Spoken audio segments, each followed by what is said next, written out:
Okay, hello everyone.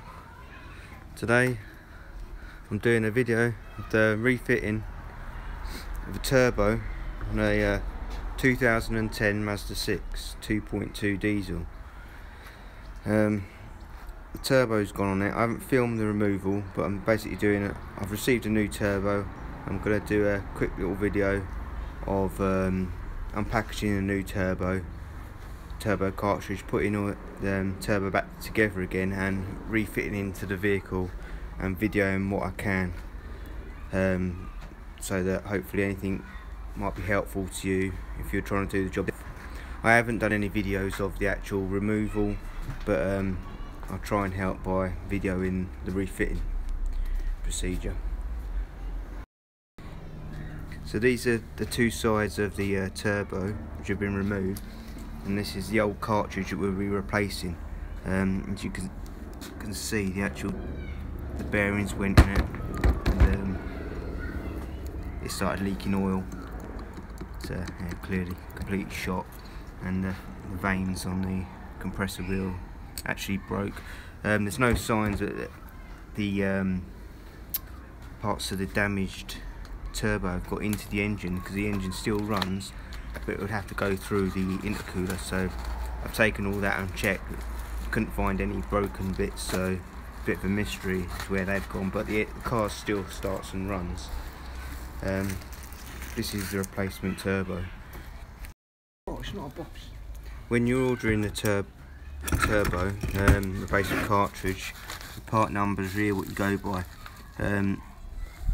This, the most important bit, is the spec number, which is here is VJ44, but make sure that one's the same.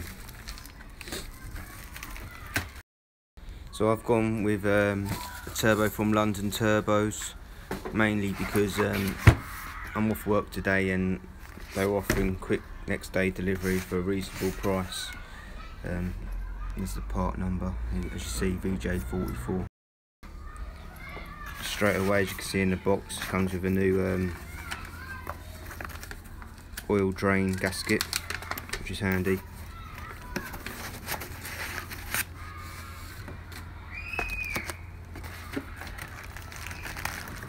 It's quite nicely packaged.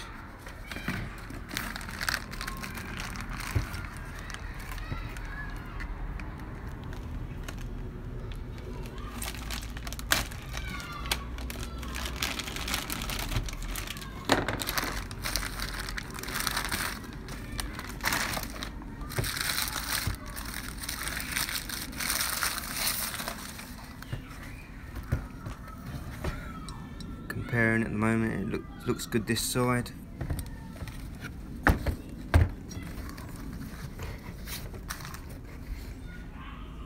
Yep, looks good. We'll do a dry fit into the turbo casting on the exhaust side. It's got to locate on the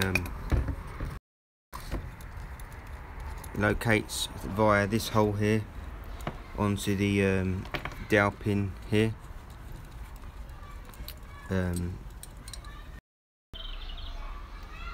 So once everything's all cleaned up and you've got everything clean, you have to reinstall this variator. This here, this simply is held in with like a compression spring clip, circlip. What we're gonna do is put a little bit of oil just to help knock it back into place. Just a little tap to lock it back in place. So get just a little bit of oil just to help push it in. Just line it up and push it in.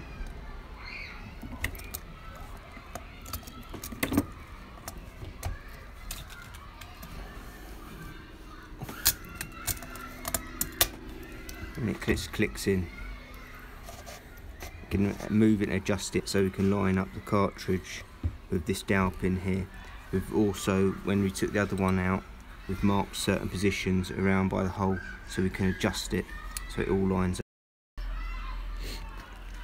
So once you get it lined up,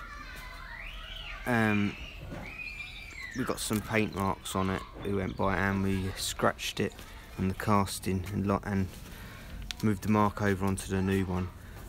we line it up. It's a bit fiddly, I must admit it's a bit fiddly because you've got the spring clip on the bottom, like a circle. Got to line it up and bring it all together evenly. Once we got it into this casting, we just wound the screws down opposite and evenly to pull it all together. So that's all in that side. So we're test fitting to get the other side together. We've marked it, so basically the mark we've transferred onto this lines up the centre of the drain hole. What we're going to do, when we stripped it down before, it had a smear of red silicone sealant all the way around the circumference it, and we're going to replace that with some more RTV sealant as we assemble it and bolt it into place. So we've smeared a thin layer, it's just an air seal, so just a very thin bead smeared all the way around. As we line it up, the thing is with this side we can easily adjust it and we can turn it into place. So hold on, wrong way round completely. So we're lining up our mark with the centre of the drain hole, and then we put a bolt. Okay, with that, then bolts all bolted down on that side. We put the wastegate actuator back on, and just simply slide it onto the lever first and line the holes up. It's got 3 10mm bolts, and there's an E-clip that goes on the end there. Okay, right, even though we marked it, we made a mistake. It's quite easy to make a mistake because of the where you mark it.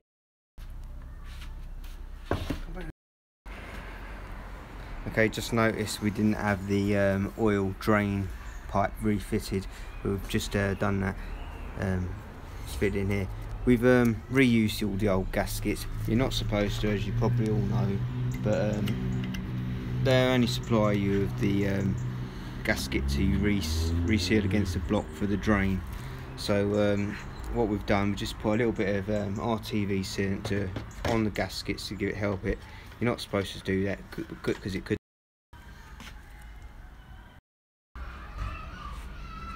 So that's it. It's, now it's ready to go back in into the car. We'll refit these 2 pipes as we put it in because it reduces the size of the bulk.